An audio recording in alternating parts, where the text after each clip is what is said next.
Today is Friday, August 27th. We'll tell you about the deadly terror attacks outside Afghanistan's main airport and how President Biden says the U.S. will retaliate.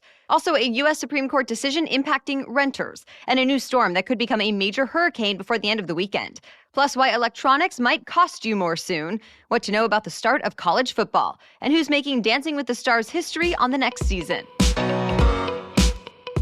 Welcome to The Newsworthy. All the day's news in around 10 minutes. Fast, fair, fun, and on the go. I'm Erica Mandy. Thanks so much for being here. You ready? Let's do this. It was the deadliest day for American troops in Afghanistan in a decade.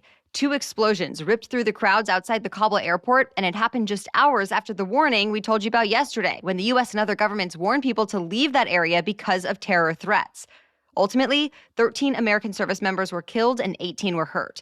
On top of that, the blasts killed at least 60 Afghans and hurt at least 140 of them. The explosions happened outside the gate, where huge crowds of people are screened for bombs and weapons before moving forward to get on an evacuation flight. The ISIS terror group claimed responsibility for these attacks. The Taliban, who recently took control of Afghanistan, were not thought to be involved. They condemned the attack. In fact, the Taliban and ISIS are considered rivals, not allies. And right now, at least, experts say ISIS is the bigger threat to America's efforts to evacuate people from the country. Top military officials say they worry about more attacks. Still, flights kept taking off from the Kabul airport, just with more security. The U.S. has evacuated about 100,000 people so far and has promised to keep flying Americans and American allies out of Afghanistan up until August 31st. Tens of thousands of Afghans who qualify for special immigration visas are still waiting to be evacuated, as well as hundreds of American citizens. But that's no longer the only mission there. In an emotional speech from the White House, President Biden said he's asked commanders to strike back against ISIS with force, telling the group's leaders, quote, "We will hunt you down and make you pay." Flags around the U.S. were lowered to half-staff to honor the bombing victims, both U.S. military and innocent civilians.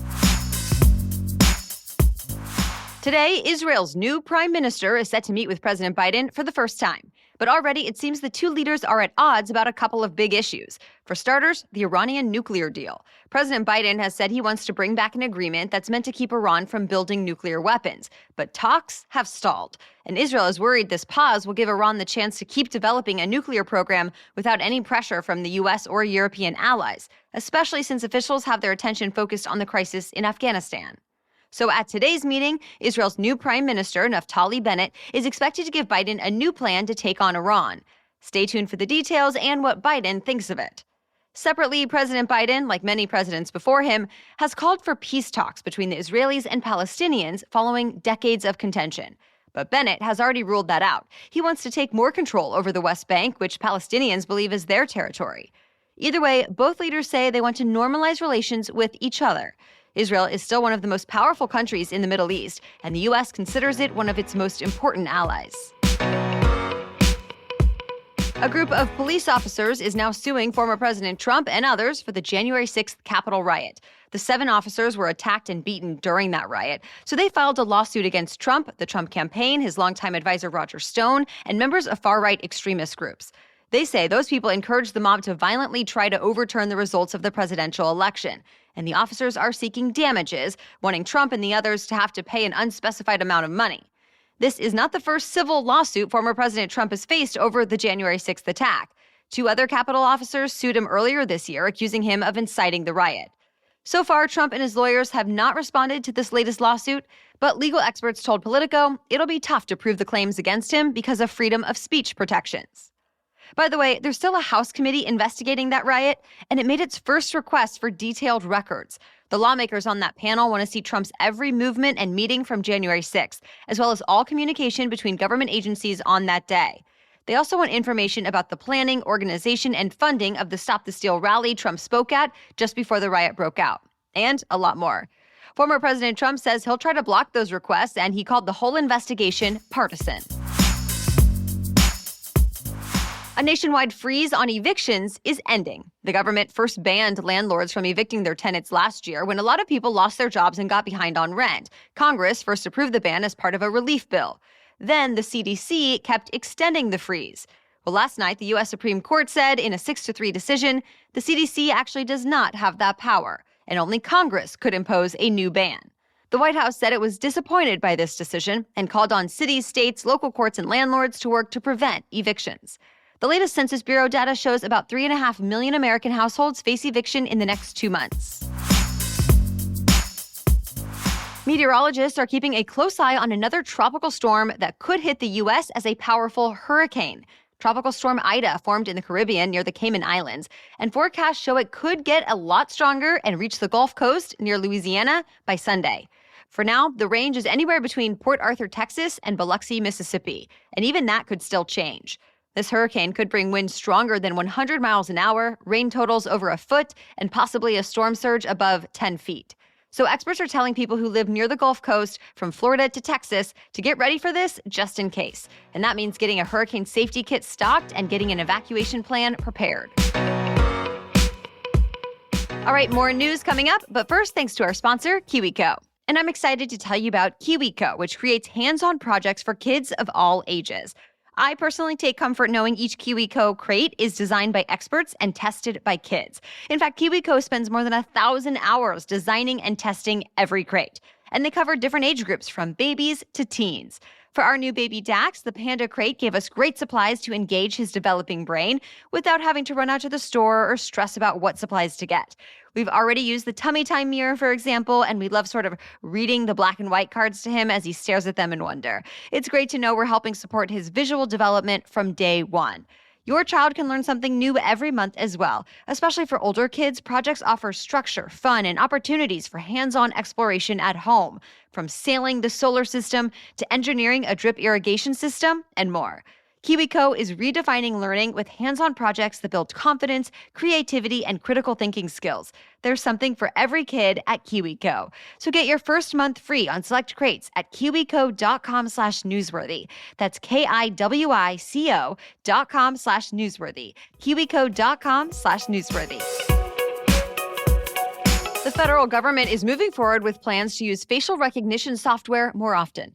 A new report from the Government Accountability Office, or GAO, shows at least 10 federal agencies want to greatly expand face scanning in the next 2 years. Most agencies use the technology now so employees can unlock their phones and laptops or access buildings. But a growing number of agencies say they want to use it to track people and investigate crimes as well. Supporters say this type of tech has played a crucial role in finding and stopping major criminals.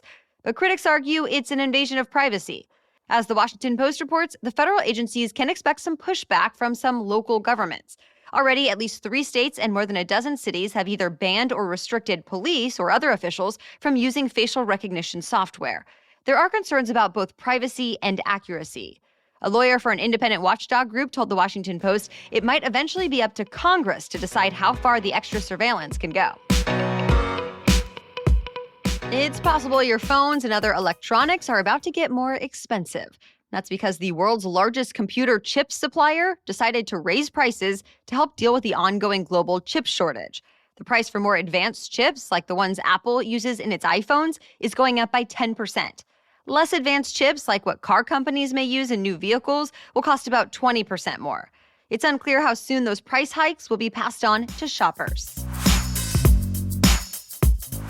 As people emerge from pandemic lockdowns, the demand for electricity has spiked worldwide. Researchers say so far this year, we've used about 5% more electricity compared to before the pandemic in 2019. It means carbon dioxide pollution has also gone up. The report did also find wind and solar power is generating about 1/10 of the world's electricity, which is double what it was just 6 years ago. But it's apparently not enough to meet the rising demand for electricity, so coal is making a comeback. This is all according to a new report from a London think tank called Ember. The college football season kicks off tomorrow, and teams have extra incentives this year to make sure their athletes stay healthy. The 5 major conferences all say if a team cannot play because of a COVID-19 outbreak, they'll have to forfeit. Those conferences include the Big 10, Big 12, SEC, ACC, and Pac-12. Some schools are requiring all of their students and student athletes to be vaccinated against COVID-19. Think Michigan, Notre Dame, and Ohio State. But even programs without mandates are strongly encouraging vaccination. As for the fans, those rules will differ by state. Schools like LSU and Oregon State announced this week fans will either have to show a negative COVID test or proof that they've been vaccinated to enter the stadiums. When it comes to the competition on the field, sports analysts say the University of Alabama will again be the team to beat. For the fourth time in 6 years, the Crimson Tide was ranked in the top spot on the AP's annual Top 25 preseason poll, and Alabama won last year's national championship. The teams rounding out the top 5 are Oklahoma, Clemson, Ohio State, and the University of Georgia. The next season of the popular show Dancing with the Stars will be a historic one. For the first time in the show's 30 seasons, there will be a same-sex couple on the dance floor. Singer and internet personality JoJo Siwa was revealed as one of the contestants this week. She says the show asked if she wanted a woman or a man as her partner, and she chose a woman. Siwa came out as a member of the LGBTQ community earlier this year. Also joining the Dancing with the Stars cast is Olympic gymnast Suni Lee. She recently won 3 medals in Tokyo, including gold in the women's all-around. Lee and Siwa's dancing partners, as well as the rest of the cast, will be revealed next month. The new season of Dancing with the Stars premieres September 20th on ABC.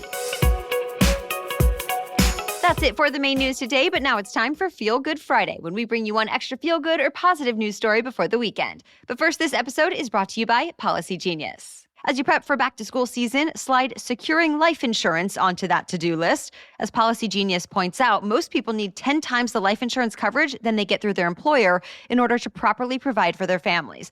But how do you know when you're getting the best deal? Policy Genius makes it easy to compare quotes from more than a dozen top insurers. In fact, you could save 50% or more on life insurance by comparing quotes with Policy Genius. And you could save $1,300 or more per year on life insurance by using Policy Genius to compare policies. Now, if you haven't heard of it, Policy Genius is America's leading online insurance marketplace with a mission to help people get insurance right. The licensed experts at Policy Genius work for you and not the insurance companies. Also, Policy Genius never sells your info to other companies, and it does not add on extra fees. So check it out. Head to policygenius.com to get started right now. Policy Genius. When it comes to insurance, it's nice to get it right. That's policygenius.com. Now back to Feel Good Friday. A Georgia man says he's on a mission to change the world $1 at a time. Anthony Talley started his program called $1 Thursdays to show even the smallest donations can really add up to make a huge difference.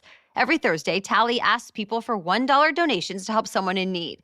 He raised about $8,000 in the last year. Most of that was donated to a man whose home burned down.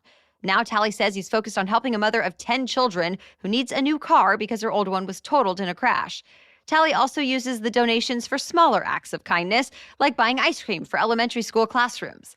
He says his goals are to spread joy and to change the lives of others any way he can. All right, we'll be back tomorrow with our special edition Saturday episode and back on Monday with your next news roundup. For now, thanks for listening. Have a great day.